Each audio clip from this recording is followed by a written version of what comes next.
Welcome back, dear viewers. You're still watching Nile Cruise on Nile TV.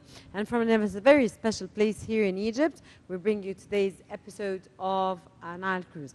National Museum of Egyptian Civilization, the NEMEC, is the first museum of its type in the Arab world, devoted entirely to highlight the Egyptian civilization from prehistory to the present day. The museum is located within the archaeological site El Fustat, first Islamic capital, overlooking Ain al-Sira Springs. The museum aims to frame the Egyptian tangible and intangible heritage, showing the influence of Egyptians on their land through history. The institution is built as an educational and research center to preserve and also to publish information regarding the Egyptian civilization.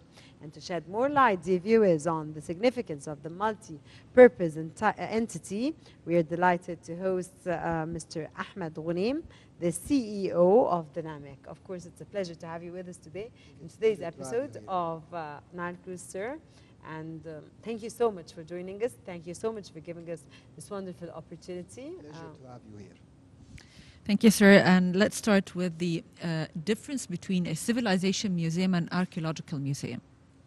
Well, actually, a museum is a museum, but the civilization museum is different from all the museums in Egypt. It's not focusing on pharaonic era, and it's not focusing on a special theme, let's say Islamic or Coptic.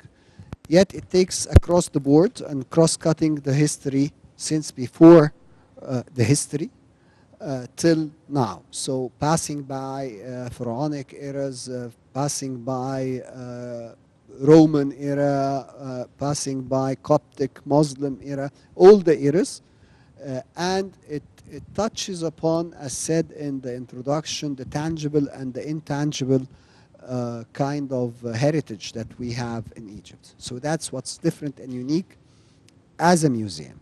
Yet I don't see it as a museum only. It's a more of a cultural hub, including at its core the museum, which is again is different. So in that context, I would call it an entity that is unique all over the world, because bringing in different types of heritage and different types of culture to the museum, adding to that the entertainment edge, makes it so unique in Egypt as well as the world. Sir, how does this museum highlight the richness and the diversity of Egyptian civilization? It explains to the visitor not only how civilization evolved and developed over time, but it has elements of showing how Egyptians were unique in different types of arts and activities. So among the pieces that we have here is a skeleton of a person going back 3,500 years before history. We have a special set related to engineering and architecture. We have a special set of medicine and how it was developed in Egypt, and taking us through the arts as well, in terms of how wood art was created and how it was done in different eras, so that you can compare, as well as jewelry and all the different stuff. So in that sense, it gives not only a piece and that's it, but it tells a story behind each piece or behind each set, how things were developed in different types of eras. Sir, you said at the very beginning it's very important to know that this is not only a museum, but it's focusing mainly on culture and education.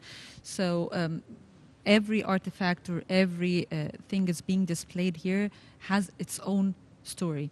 So how do you make such a display for each piece that you have in here? Well, actually we're using the technology and some of the multimedia type of technology in order to explain to the visitors how things are exhibited in a way or another. So we have different screens that are in the center of the hall, so that anybody can access it, and some for the unique and differentiated pieces or sets they have a film or a movie showing the story behind it. So in that sense, it's a kind of interactive learning process.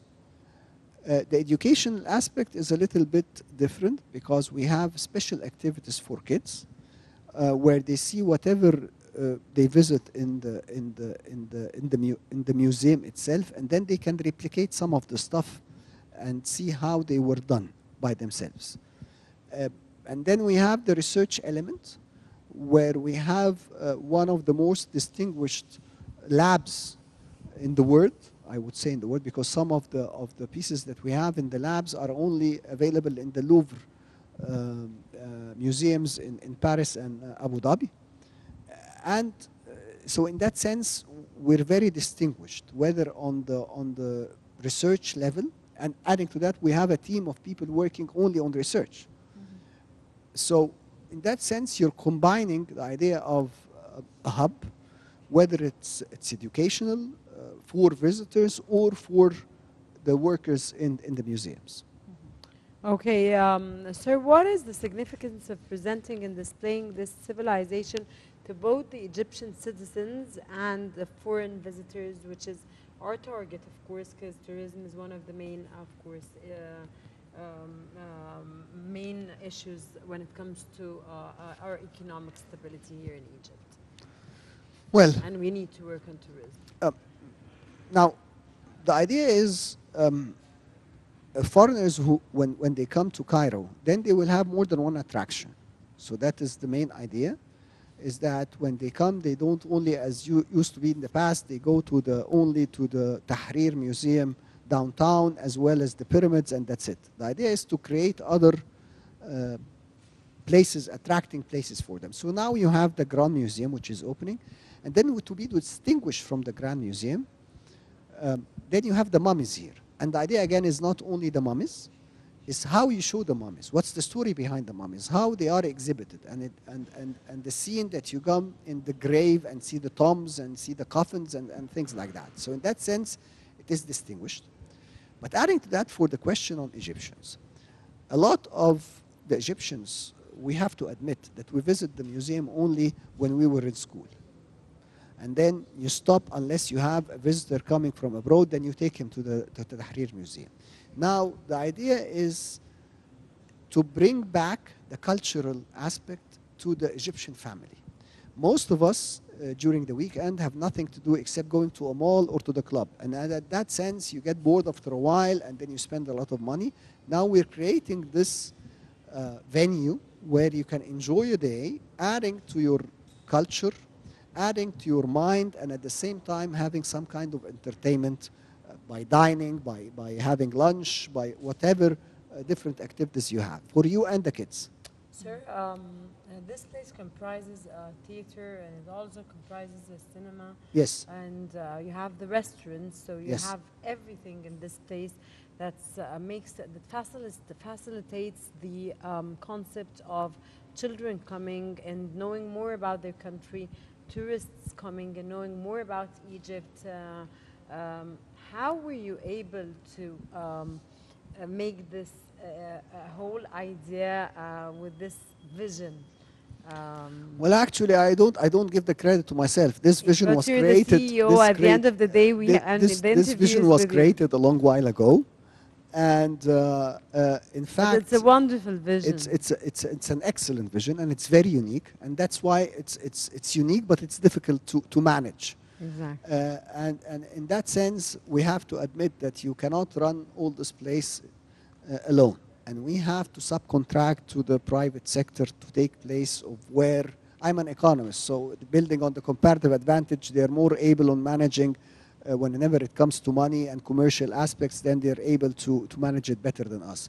So that's the idea, is that you bring in a public-private kind of partnership with the vision of entertaining both the visitor, whether he is or she is Egyptian or non-Egyptian, and create a new hub where actually I believe it's that the Egyptians are thirsty for having such kind of a place.